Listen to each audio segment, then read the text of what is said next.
오늘 이야기는 이 칠병이어의 기적에 관한 이야기입니다. 이미 마태복음 14장에서 이미 오병이어의 기적을 이 성경은 소개했습니다. 그리고 나서 두 번째 이 칠병이어의 기적이 일어났습니다. 근데 차이점이 뭐냐? 이 칠병이어의 기적이 일어날 때는 4일이라는 시간이 소요됐다는 것입니다. 본문 32절에 보니까 예수께서 제자들을 불러 이르시되 내가 무리를 불쌍히 여기노라. 그들이 나와 함께 있은지 이미 사흘임에 먹을 것이 없도다. 길에서 기진할까 하여 굶겨 보내지 못하겠노라.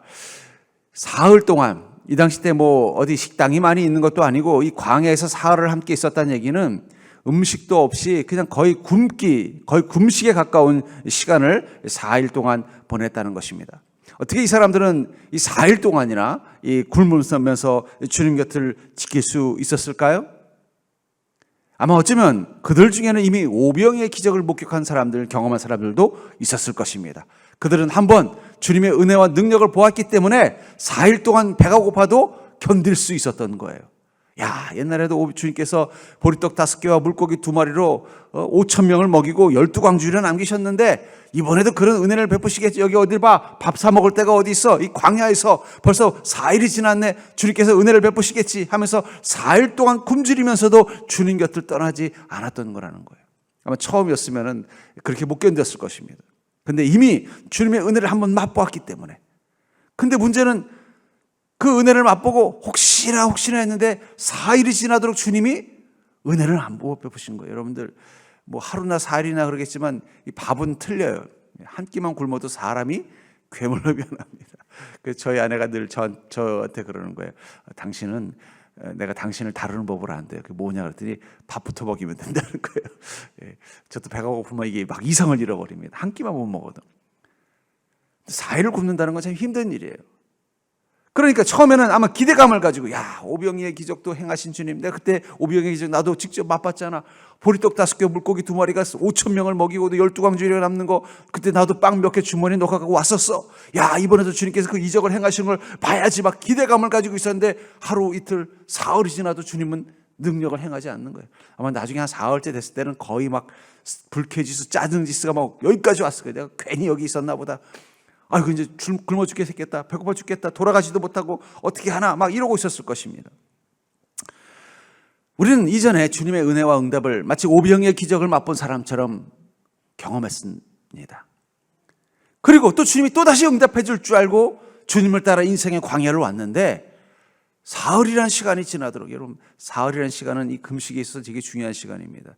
우리 금식하는 사람들 사이에 이런 룰이 있어요. 뭐냐면 하루가 힘들고 사흘이 힘듭니다. 사흘을 견디면 일주일을 견딜 수 있어요. 일주일째가 힘들어요. 일주일을 견디잖아요. 그럼 보름을 견딜 수 있습니다. 보름을 견디고 나면 30일까지 견뎌요. 근데 마지막 열흘은 거의 죽음입니다. 저는 뭐 거기까지 가본 적은 없습니다만, 그러니까 이 4일이라는 숫자는 거의 웬만한 사람들이 4일 금식 이상을 할 수가 없어요. 3일 금식 이상을 할 수가 없어요. 3일이 지나면 이제는 못 견디는 거예요. 거의 대부분. 그래서 대부분 이제 많이 금식들을 일상적으로 하시는 분들이 3일 금식하는 이유가 뭐냐면 그 고비 넘기기가 힘들었기 때문이에요. 근데 그 고비를 넘기고 나면 일주일까지도 금식을 할 수가 있어요. 그러니까 이 사람들은 지금 굶을 수 있는 최대치까지 굶은 거예요. 그런 상황이 될 때까지 응답이 없었다는 것입니다. 우리도 그럴 때가 있죠. 이미 주님께서 오병의 기적을 보여주신 것처럼 주님의 응답을 이미 경험했어요. 그래서 또 다시 주님의 은혜를 주실 줄 알았더니 기다려도 응답이 없을 때가 있다는 거예요. 그러면요, 우리 마음에 어떤 게 생기면 위기가 와요. 그렇게 내가 철석같이 믿었던 믿음이 흔들리기 시작한다는 거예요. 이 오병이의 기적을 맛보았던 사람들 중에는 열광해서 예수님을 왕으로 섬기려고 했던 사람도 있고, 그때 그 기적을 잊지 못해서 또 주님을 만났을 때 주님이 이번에 또 어떻게 이적을 행하는가 막 기대하면서 4일을 버틴 사람들도 있었을 것입니다. 근데 3일이 지나도록, 사흘이 지나도록 주님이 기적을 행하지 않는 순간 그들의 마음속에서는 막 별의별 생각이 다 있었을 거예요. 그때 오병이어가 그 사기였나? 주님이 사실은 먹을 거 다 어디서 배달 받아가지고 갖다 놓고 숨겨놓고 있다가 주신 거 아니야? 그게 아니면 그때는 하루 만에 주시더니 어떻게 3일이 지나도록 이렇게 주님이 아무것도 안 하시지? 아니면 어쩌다 한번 일어난 우연한 사건 아니야? 주님의 능력이 아닌 거 아니야? 막 갑자기 사흘을 굶고 나면요, 별의별 생각이 다 나는 거예요. 굳건했다고 믿었던 믿음마저도 흔들리게 되더라는 거예요. 마찬가지입니다. 우리가 주님의 은혜를 처음 맛봤을 때는요, 막 내 안에 막 확신이 생겨요. 야, 정말 주님의 응답 너무너무 좋아. 주님 나를 이렇게 사랑하시는구나. 주님 반드시 내게 응답해 주시는구나. 그래서 그 다음에 또 뭔가 간구하면서 응답을 기다렸는데, 그래서 인생의 광야길을 주님 끝까지 쫓아오면서 기다렸는데, 내가 견딜 수 있는 최대치까지 기다렸는데도 주님이 응답하지 않을 때가 있다는 거예요. 마치 이 사흘 동안 굶었던 이 사람들처럼 말이에요. 그럴 때 우리의 믿음은 흔들릴 수 있다는 거예요. 아니 어떻게 된 거지? 그때 분명히 주님이 응답하셨는데 내가 잘못 알았던 건가? 그 주님이 응답하신 게 아닌가? 순간 나는 견고했다고 생각했던 내 믿음이 흔들릴 때를 경험할 것입니다. 전 그런 의미에서 왜 주님께서 이 성경 속에 이 오병의 기적을 또 한 번 더 이 칠병의 기적으로 보여주셨는가? 그것을 통해서 어쩌면 주님이 우리에게 말씀하고자 하는 그 주님께서 그 이적을 보여주신, 표적을 보여주신 목적이 있다고 생각합니다. 주님께서 왜 우리 인생 가운데 은혜를 베푸셔야 하죠? 우리를 단순히 사랑하셔서?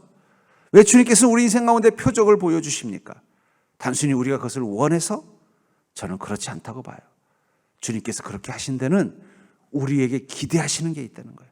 마치 주님께서 이 오병의 기적을 행하시고 나서 그 다음에는 이 칠병의 기적을 행하실 때 조금 더 오랜 시간 동안 그들이 굶주리게 한 것처럼 말입니다. 주님의 은혜를 기다리게 한 것처럼 말이에요. 자신들이 견딜 수 있는 최대치까지 견디게 하신 그 이유를 통해서 주님께서는 이 이적을 행하신 목적이 있다는 것입니다. 저는 그 목적은 어쩌면 우리의 믿음과 관련되어 있다고 생각해요.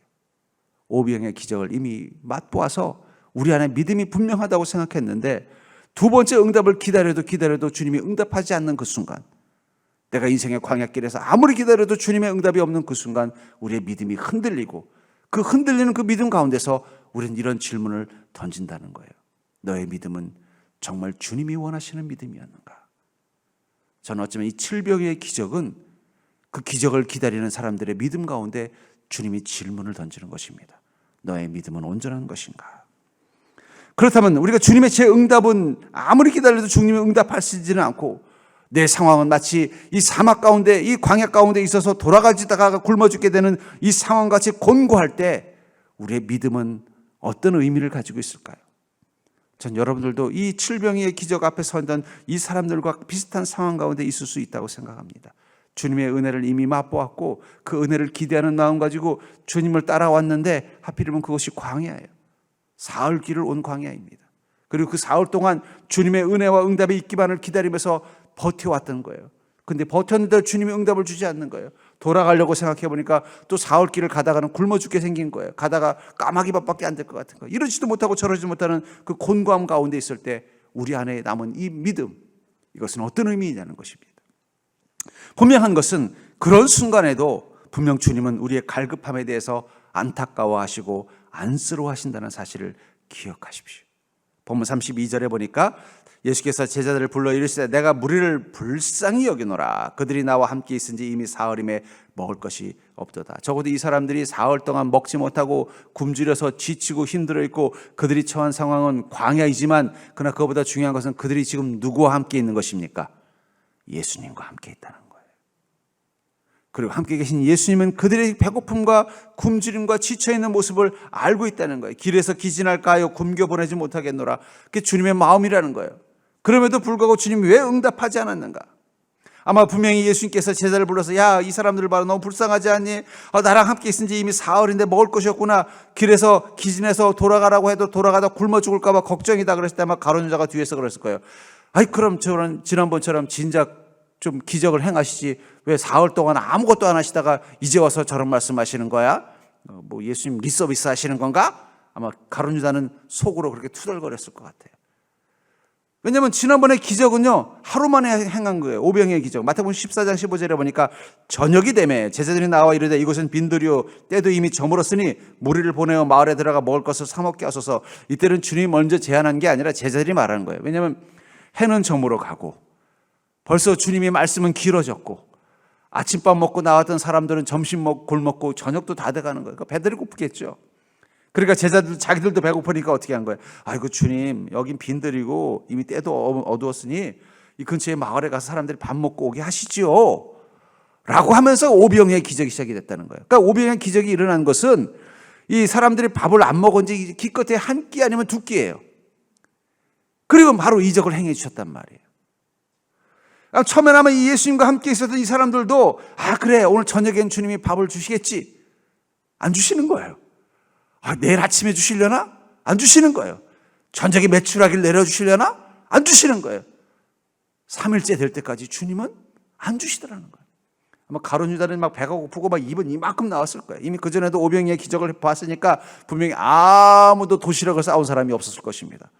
그 광야 갈 때, 광야 가려면은 뭐 먹을 것 좀 챙겨가야 되는 거 아니냐? 하다못해 간식거리도 가져가고 좀 가서 불을 피울 수 있는 것도 가져가야 되는 거 아니야? 그랬더니 아마 사람들은 그렇게, 무슨 소리야? 지난번에도 오병이의 기적 이야기 못 들었어? 난 봤는데 예수님만 따라가면 아무 걱정할 필요 없어. 그냥 몸만 가면 돼. 아마 그러면서 오히려 더 아무것도 안 가지고 왔을 것 같아요. 근데 사흘을 못 먹은 거예요.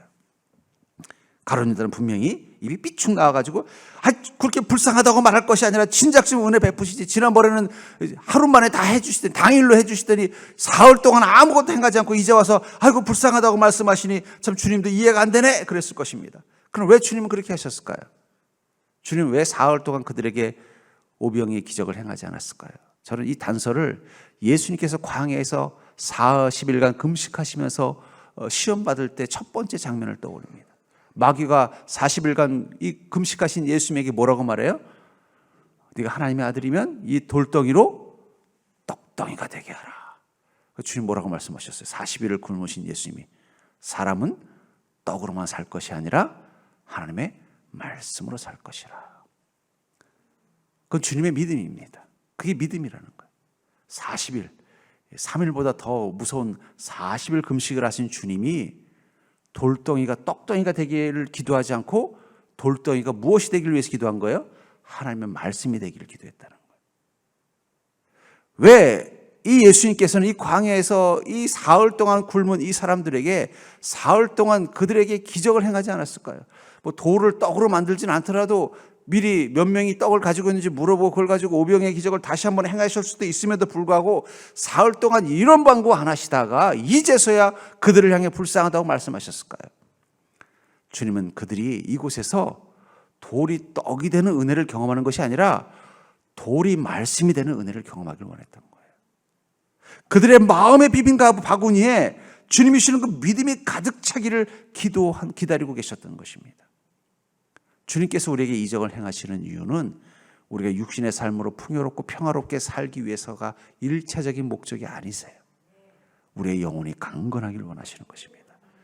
우리의 영혼의 빈 바구니에 믿음이 충만하기를 원하시기 때문에 주님은 이적을 행하시는 거예요.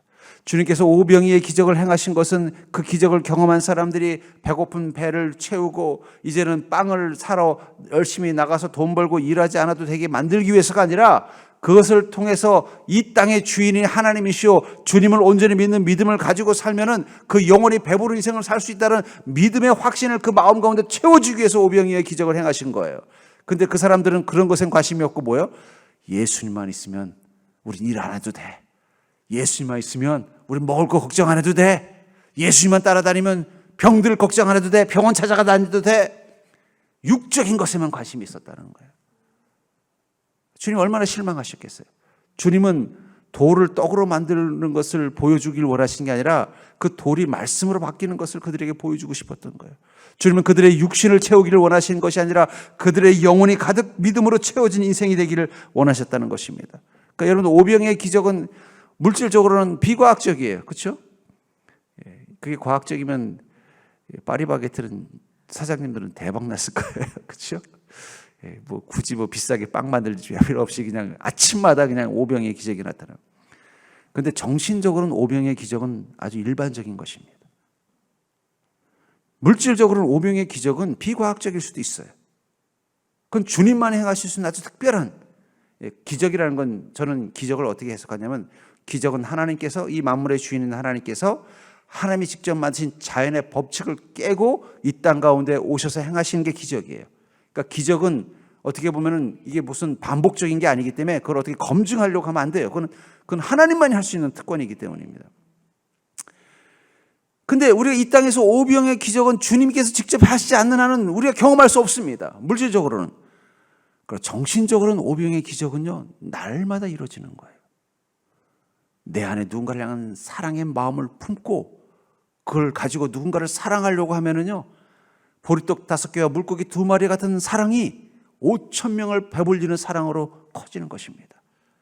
내가 세상을 향해서 뭔가 선한 영향력을 미치겠다는 마음을 가지고 내가 가지고 있는 작은 보리떡 5개와 물고기 2마리와 같은 헌신과 수고와 재능을 쓰기 시작하면 그건 순식간에 어떻게 돼요? 5,000명을 채울 수 있는 능력으로 변한다는 거예요. 그러니까 정신세계에서는 오병의 기적은요, 기적이 아니라 그건 일상이에요. 주님은 왜 오병의 기적을 그들에게 보여주었는가? 너희들의 믿음의 세계를 바로 하려는 거예요. 너희가 온전한 믿음을 가지고 살면 그 믿음, 보리떡 5개와 물고기 2마리 같은 그 믿음은 너뿐만 아니라 5,000명의 영혼을 채우고도 배불리 남을 수 있는 위대한 능력이 될 거라는 걸 보여주는 거예요. 그러니까 여러분들이 가지고 있는 믿음이 얼마나 위대한 것인지를 기억하시기 바랍니다. 여러분들이 가지고 있는 그 보리떡 5개와 물고기 2마리 같은 이 작은 믿음, 그것만 잘 가지고도 주님의 은혜와 능력을 가지고 사람들과 나누기 시작하면은요, 그건 세상을 변화시키는 거예요. 사람들을 변화시키는 것입니다. 인생을 변화시키는 능력을 가지고 있어요. 그러니까 오병의 기적은요, 이 자연 세계에서는 비과학적이지만 정신 세계에서는 가장 일반적인 자연 법칙이라는 거예요. 주님은 그것을 보여주는 것입니다. 주님께서 그렇기 때문에 여전히 돌이 떡이 되기만 바라는 물질적인 풍요와 축복만을 기대하고 그것만을 기적으로, 그것만을 표적으로 바라는 그들을 향해서 주님이 침묵하신 것은 그걸 주지 않으시려고 그런 게 아니에요. 거절하시는 게 아니에요. 안타까워하시면서 기다리시는 거예요. 어떤 걸요? 그들의 믿음이 자신의 그 영에 가득 채워질 때까지. 먼저 자신의 영이 오병의 기적을 경험할 때까지 기다리시는 겁니다.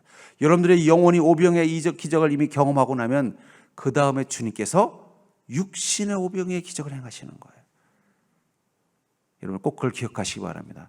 저는 이 목사이기 때문에 제 직업상 어떻게 하면 주님의 은혜와 능력을 그렇게 빨리 캐치해가지고 그걸 누리고 사는 인생이 될 것인가. 저의 성공의 비법은 예수님의 능력과 그 지혜와 그 영광이 어떻게 적용될 수 있는가, 이걸 빨리 찾는 게 제가 해야 될 직업이잖아요. 근데 제가 그걸 통해서 깨달은 결론이 뭐냐면 내 영혼이 먼저 오병의 기적을 경험해야 내 육신도 오병의 기적을 경험한다는 걸 깨달았다는 거예요. 근데 문제는 이 사람들은요, 영혼의 오병의 기적에는 관심 없어요. 자기 영혼의 굶주림, 자기 영혼의 빈 바구니에는 관심 없고 그냥 육신의 바구니, 어쩌면 그날 여기 온 사람들 중에는 집에서 그냥 엄청나게 큰 항아리 같은 바구니를 가지고 온 사람도 있을 거예요. 내가 급박 이번엔 가져갈, 지난번에 안 가져가가지고 몇 개 못 가져갔지만 이번엔 그거 가져가가지고 사람들한테 보이고 자랑하리라. 아니 우리 가족들도 먹여주고 나도 한번 예수님처럼 한번 축복해보리라. 막 그런 마음 가지고 엄청나게 큰 바구니를 가지고 왔을 거예요. 그러나 정작 자기 영혼의 빈 바구니는 믿음으로 채울 생각을 안 하더라는 거예요. 주님이 기다리신 거예요. 그들의 영혼의 빈 바구니가 먼저 채워지기를. 전 그런 의미에서 여러분들이 인생의 갈급함을 느끼고 주님의 응답이 없어서 지치고 힘들 때, 그때 여러분들이 먼저 주님께 구해야 되는 오병의 기적은 주님 내 영혼을 채워주시옵소서. 내 영혼의 이 굶주림. 영혼이 굶주리면 어떤 현상이 나타날까요? 부정적인 죄와 생각들이 나를 사로잡게 돼 있어요. 두려움, 분노, 외로움, 억울함, 불신. 그러니까 제가 여기 성도들을 보면은요, 영혼이 굶주려 있는 성도들, 영혼의 바구니가 비어 있는 성도들은요, 그 믿음이 빠지니까 어떻게 돼요? 조금만 무슨 잘못된 일이 있어도 불안해하고, 뭔가 힘들면 자꾸 원망이 생기고, 또 세상이나 교회나 또 말씀이나 이게 보면 다 불신이 생기고, 마음에 지옥이 돼버리는 거예요, 지옥이. 근데 내 영혼이 이미 오병의 기적을 경험하면요, 그래서 내 영혼 가운데 주님 주시는 그 은혜가 또 그 믿음이 내 마음의 광주리 가운데 가득 차면요, 평안이 옵니다. 감사가 생겨요. 기쁨이 생깁니다. 소망이 있습니다. 사람들을 보면요, 막 사랑스러워져요. 그러니까 성령 충만하면 어떻게 돼요? 우리 집 왼수가 우리 집 천사로 보이는 거예요. 여러분들 혹시 주의 종이 미워 보이는 사람은 오늘부터 성령 충만하기를 주로 축복합니다. 나는 자꾸 목사님이 미워 보입니다 그러면요, 내가 지금 요즘 성령 충만이 덜 돼서 그렇구나. 내 마음의 바구니부터 채우자. 여러분들 성도가 자꾸 미운 성도가 보이면요, 그 성도 보고 마음속으로 마귀야 몰라가라 이런 말 하지 말고, 주여 내게 성령의 충만함을 줘서 저 사람도 이뻐 보이게 하여 주시옵소서.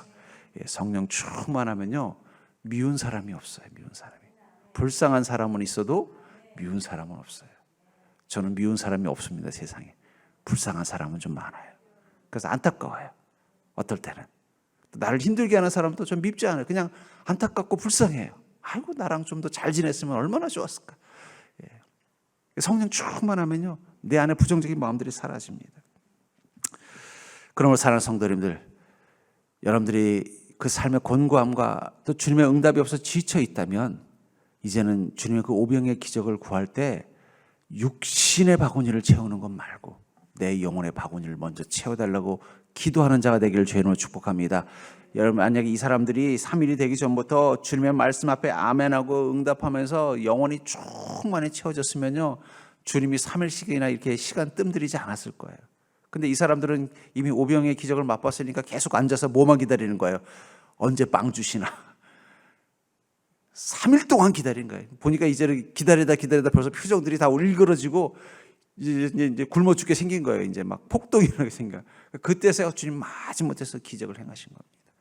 그러니까 여러분들 그런 곤란함 겪지 않으려면요, 여러분들의 영혼의 오병의 기적부터 주님 앞에 요청하는 믿음 되기를 주의 이름으로 축복합니다. 두 번째로, 주님께서 다시 응답하기를 기다리고 있지만 여전히 내 상황은 공고하고 주님의 응답이 없을 때 우리는 어떤 믿음을 가져야 될까요? 그것은 내 때가 아니면 잃어버리기 쉬운 게 믿음이라는 것을 기억하시면서 자신의 믿음을 잘 다스리는 자가 되기를 주의 이름으로 축복합니다. 내 때가 아니면 잃어버리기 쉬운 이 믿음을 가지고 있다는 것, 내가 연약한 믿음을 가지고 있다는 사실을 기억하면서 자신의 믿음을 잘 다스리는 자가 되기를 주의 이름으로 축복합니다. 본문 33절에 보니까 제자들이 이르되 광야에 있어 우리가 어디서 이런 무리가 배부를 만큼 떡을 얻으리까? 우리가 어디서? 라고 이렇게 이야기하고 있죠. 오병이의 기적을 행할 때는요, 그 마을이 멀지 않았던 것 같습니다. 그러니까 제자들이 뭐라고 말해? 주님, 이제 해도 저물어 가는데 이 사람들 마을로 보내서 그쪽에 가서 어떻게 좀 밥을 좀 사 먹든지 구해 먹든지 해서 밥을 좀 먹게 하시죠. 벌써 두 끼나 굶었을 텐데 얼마나 배들이 고프겠습니까? 라고 말하고 있습니다. 근데 지금 이 칠병의 기적이 일어났던 이곳은 어디예요? 광야예요, 광야. 마을이 없어요. 거기다 3일이라는 거 봐서는 아마 돌아가다가 주님께서 가다가 기진해서 죽을까 봐 걱정할 정도라면 하루길 이상은 걸어가야 되는 먼 곳일 것 같습니다. 최소한 하루, 길면 3일 이상은 걸어가야 되는 먼 곳으로 온 것입니다. 이런 만약에 마을에 가서 밥을 먹으라고 하면은 오는데 3일, 가는데 3일이면 6일이에요. 6일이면 잘못하면 가다가 다 굶어 죽고 지쳐서 아마 탈진해서 죽는 상황입니다. 인간의 한계치를 초과하는 것이죠. 그런 곳에서 뭐라고 말해요? 아니 주님, 어디서 이 무리를 먹을 수 있겠습니까? 바로 그 인내 한계치가 온 것을 말하고 있는 것이죠. 여러분, 우리에게는 믿음이 있습니다. 근데 이 믿음은요, 인내와 비례합니다. 그래서 우리의 인내심이 떨어지면 믿음도 떨어져요. 그러니까 내가 믿음이 크다고 생각했는데 그 믿음의 인내심이 떨어지면요, 그 순간부터 내 믿음이 순식간에 무너지는 걸 느껴요. 정말 내가 믿음이 좋은 줄 알았어요. 근데 어느 순간 기다리도 주님이 응답하지 않고 내 상황은 더 나빠지고, 그래도 어느 순간 더 이상 못 기다리겠다라는 마음이 탁 들잖아요. 그럼 순식간에 믿음이 무너지는 걸 느끼는 거예요. 내가 믿음이 좋은 줄 알았더니 믿음이 없는 사람에게 느껴져요. 그러니까 가끔 그런 고백하는 분들이 있어요. 목사님, 전 제가 믿음이 참 좋은 줄 알았어요. 근데 이번에 어려운 일 겪어보니까 전 믿음이 하나도 없네요. 제가 수십 년 동안 믿었다고 하는데 제 자신이 너무 부끄럽습니다. 근데 그분이 그렇게 말하는 이유는요, 그분이 정말 믿음이 없어서가 아니라 그분이 이번에 경험한 상황이 뭐라는 거예요? 자기 믿음의 한계치를 뛰어넘는 순간을 경험했다는 거예요. 아마 여기 예수님을 따라왔던 이 무리들도 처음에는 막 그냥 해피하게 막 웃고 주님 말씀 들으면서 신나고 막 설레고 기뻐하면서 광야까지 따라왔을 것입니다. 광야에서 있으니까 때 앞에서는 뜨겁고 또 잠자리는 불편하고 밤에는 춥고 낮에는 덥고, 그런데도 그들은 처음에는 막 불평도 없었어요. 그런데 하루 굶고 이틀 굶고 사흘 굶고 이제는 인내심이 떨어진 거예요. 아마 그때부터는 표정이 어떻게 됐을까요? 갑자기 일그러지고 고개도 안 들고 한숨 푹푹 쉬면서 주님 말씀은 들리지도 않고, 이거 어떡하나, 이거 돌아가자니, 이거 이 상태로 가다가는 중간에 지쳐서 죽을 것 같고, 이곳에 있자니 뭐 주님 뭘 해줄 생각도 없는 것 같고, 내가 뭐하러 여기 왔지 막 후회도 하고 막 짜증도 내고, 아마 어쩌면 거기 중에 어린 애들도 있으면 애들은 막 칭얼거리면서 울면서 막 집에 가고 싶다고 하고 막 수렁수렁 불평거리는 소리도 들렸을 것입니다. 왜 그렇습니까? 한계치를 넘었기 때문이에요. 그러니까 여러분들 내 믿음이 어느 정도인지 알 수 있는 제일 좋은 방법은 뭐냐면 한계치가 어디까지인지 보면 되는 거예요. 마라토너들이 제일 힘들어하는 것은 42.195 중에 마지막 1km입니다. 왜냐하면 이미 그 전부터 어떻게 해요? 그들은 자신이 가지고 있는 능력을 최대한 끌어올려서 달려요. 근데 그게 거의 마지막이 되면 어떻게 되나요? 이제 거의 1km 남은 이게 한계치인 거예요. 여기서 승부가 나는 거예요. 이 한계치를 끝까지 버텨내는 사람은 걸음 페이스가 늦춰지지 않고 계속 가기 때문에 결국은 우승하는 거고요. 처음에는 잘 왔지만 그 한계치를 못 넘기는 사람은요, 결국 속도가 느려지거나 혹은 중간에 포기해버리고 하는 거예요. 권투 선수도 그렇습니다. 권투 선수들이 제일 힘든 게 마지막 12라운드래요. 11라운드까지 서로 잘 버티잖아요. 그러면 어디서 승부가 나냐? 마지막 12라운드에서까지 변함없이 자기가 복서로서의 그 주먹을 올리고 잘 싸울 수 있는 사람이 이기는 거예요. 근데 그 한계치를 넘어서 못하게 되면요, 가드 손이 내려가고 지치면 그 순간 한 대 맞으면 그냥 피 쓰러져 버리는 거예요. 그냥 머릿속으로 눕고 싶다라는 그 마음과 싸우면서 마지막 라운드를 버텨내는 거예요. 거기서 승부가 난다 그래요. 믿음도 그렇습니다. 마지막까지 주님께서 때로는요, 우리의 믿음의 한계치까지 우리를 몰아가실 때가 있어요. 기다려도 응답하지 않고 내 상황은 점점 깊은 광야에 들어온 것처럼 가고 주님이 도와주지 않으면 어떻게 해결할 방법이 없는 사면초가의 상황 가운데도 주님은 여전히 그 은혜를 베푸실 기미조차 보여주지 않는 그 순간, 우리도 모르게 우리의 믿음은 순식간에 무너지고 믿음이 무너진 자리에서 우리도 모르게 불평과 원망이 나오게 돼 있다는 거예요. 그러니까 불평과 원망이 나오는 건 여기까지가 내 믿음의 한계구나라는 걸 깨달으시면 돼요. 그러니까 불평이 빨리 나오면 그 믿음이 되게 작은 거고, 그래도 남들보다는 버텼는데 결국은 불평이 나온다면 내가 여기까지구나. 그걸 고백하는 것도 필요하다는 거예요. 그럴 때 어떻게 돼? 그 한계치 가운데서. 아마 여기서 우리가 어제 이런 무리가 배부를 만큼 떡을 얻으리까 했을 때 아마 이 제자들도 이미 입이 나올 만큼 나왔을 거예요. 아니 지난번에는 하루 만에 두 끼 만에 해결해 주시더니 이번에 이게 뭐야, 광야까지 데리고 오셔서 차라리 마을 근처라면 그냥 급하게 가서 마을 가서 밥 먹고 오라고라도 하지, 광야에서 어떻게 하라는 거야. 그들도 이미 한계치가 왔으니까 아마 불평 비슷하게 아마 투덜거리듯이 말을 했을 거라는 것입니다. 그때 그럼에도 불구하고 불평하지 않고 원망하지 않고 다시 한번 믿음을 가지고 주님, 내가 어떻게 하든지 주님 말씀 앞에 무릎 꿇고 주님의 은혜를 구하면서 내 믿음을 지키겠습니다 하면 그 순간 우리의 믿음이 성장하는 거예요. 아마 저는 이 생각이 듭니다. 이 질병이 기자가 3일 만에 했다면, 만약 그 다음에 주님께서 또 구병 이후의 기적을 또 행하신다면 그때는 며칠 만에 했었을까? 아마 그때는 한 보름 만에 할지도 몰라요. 왜냐하면 이제 그들이 3일을 버텨냈잖아요.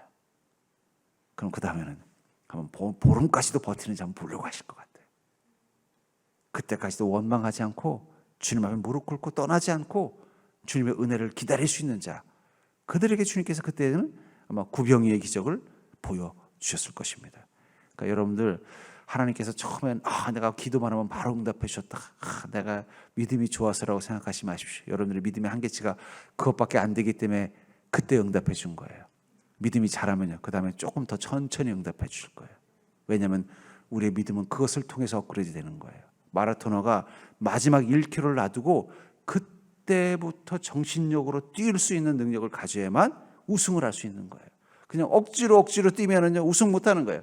그 마지막 1km를 놔두고 어떻게 해요? 마치 황영주 선수처럼, 또 옛날에 우리 손기정 선수처럼 막 거의 정신을 잃을 것 같으면서도 그 걸음걸이를 늦추지 않고 계속 달릴 수 있는 그 힘을 가져야만 우승하는 것처럼, 주님께서는 우리의 믿음을 성장시키기 위해서 때로는 우리 믿음의 한계치 가운데 우리를 몰아가실 때가 있다는 거예요. 그걸 통해서 우리가 그 한계치를 통과하면서 여전히 그 믿음을 지켜내면요, 됐다. 그때 또 5병의 기적을, 그때 또 7병의 기적을, 그때 또 9병의 기적을 행하신다는 거예요. 하나님께서 고약하셔서 그런 게 아닙니다. 그게 여러분들의 믿음을 성장시키고 확장시켜 나가는 방법이라는 걸 주님은 알기 때문에 하나님 트레이닝 시키는 거예요. 그러니까 여러분들 내가 지난번엔 한 달 만에 응답받았는데 이번엔 1년이 돼도 응답 안 하면 여러분 감사하시기 바랍니다. 왜냐하면 주님이 여러분들의 믿음을 이제 제법 크다고 보신 거예요. 너 1년은 버틸 수 있지 않니? 그러니까 원망하지 말고 더 버텨보세요. 그럼 주님께서 야, 너 이 정도면 많이 컸다. 그때 응답하신다는 거예요. 10년이 지나도 응답을 안 한다. 그러니까 여러분들의 믿음이 그만큼 한계치를 더 극복할 수 있는 능력을 가졌다는 뜻이에요. 그 하나님께서 기다리시는 것입니다. 계시록 2장 25절부터 26절에 보면은 다만 너에게 있는 것을 내가 올 때까지 굳게 잡으라. 이기는 자와 끝까지 내 일을 지키는 그에게 만국을 다스리는 권세를 주리니, 주님께서 이 만국을 다스리는 권세를 주신다고 하면서 어떤 자에게 주신다고 말하고 있어요? 이기는 자와 끝까지 내 일을 지키는 자. 이기는 자는 것은 마귀의 유혹과 핍박 가운데서도 자신의 믿음을 지켜내는 것을 말합니다. 내 일을 지킨다는 것은 주님의 사명을 가지고 그렇게 사명자로 사는 삶을 사는 자. 다시 말해서 자기 믿음의 한계치를 끝까지 이겨내면서 버티는 자에게 무엇을 주신다는 거예요? 만국을 다스리는 권세. 그런 엄청나게 큰 주님의 은혜를 주시겠다라고 말하고 있는 것입니다. 그렇기 때문에 여러분들, 우리가 끝까지 굳게 잡아야 될 것은 무엇일까요? 믿음입니다. 지칠수록. 왜 주님 응답해 주지 않으세요? 그럴수록 더 꼭 잡으십시오. 주님이 나를 그래도 제법 실력이 있다고 보시나 보다. 이렇게 오랫동안 응답 안 하시는 걸 보니까 내가 이것도 이겨낼 수 있다고 믿으시는가 보다. 원망하지 말고 불평하지 마시고, 그럴수록 더 굳게 믿음의 손을 꼭 모으고 기도하시고, 더욱더 주님이 주시는 그 일을 끝까지 지키겠다는 믿음 가지고 주님의 사명자로 살아보십시오. 그럼 주님이 테스트하는 그 기대치, 하나님의 기대치가 있어요. 딱 통과한 순간 그다음부터는 주님께서 바로 응답하신다는 거예요.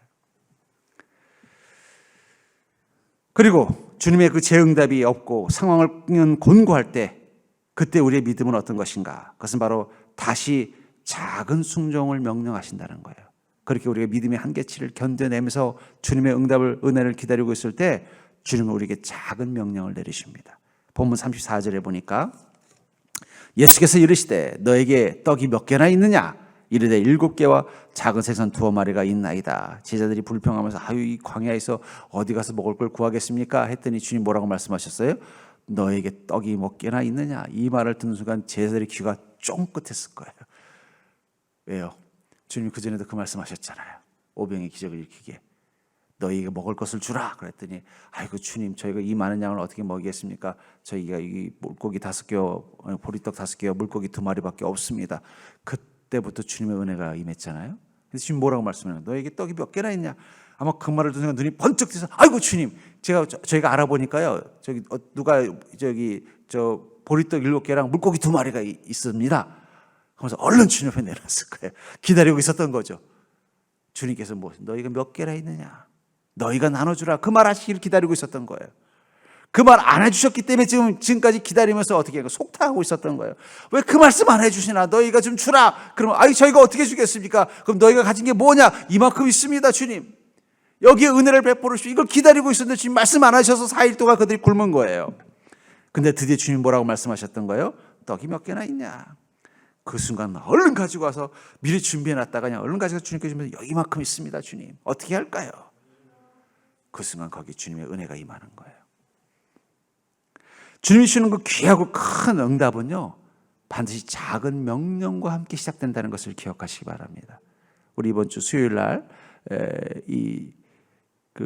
엘리사 선지자의 제자였다가 갑자기 요절해서 그 과부가 된 그 제자의 부인이 너무너무 어렵고 힘든 그런 상황 가운데서 거의 굶어 자기 자녀들을 종으로 팔아야 되는 그 절망적인 상황 가운데서 엘리사가 그녀에게 어떤 명령을 하죠? 너는 밖에 나가서 모든 이웃에게 그릇을 빌리라. 그릇 빌리는 건 그렇게 대단한 건 아니지만 그 명령이라는 거예요. 빈 그릇 빌려서 뭐에 쓰겠습니까? 그런데 그녀는 어떻게 했어요? 가서 그릇을 다 빌려왔어요. 그러자 그 그릇이 어떻게 됐어요? 그 안에 기름이 가득 채워지는 은혜가 채워지더라는 거예요.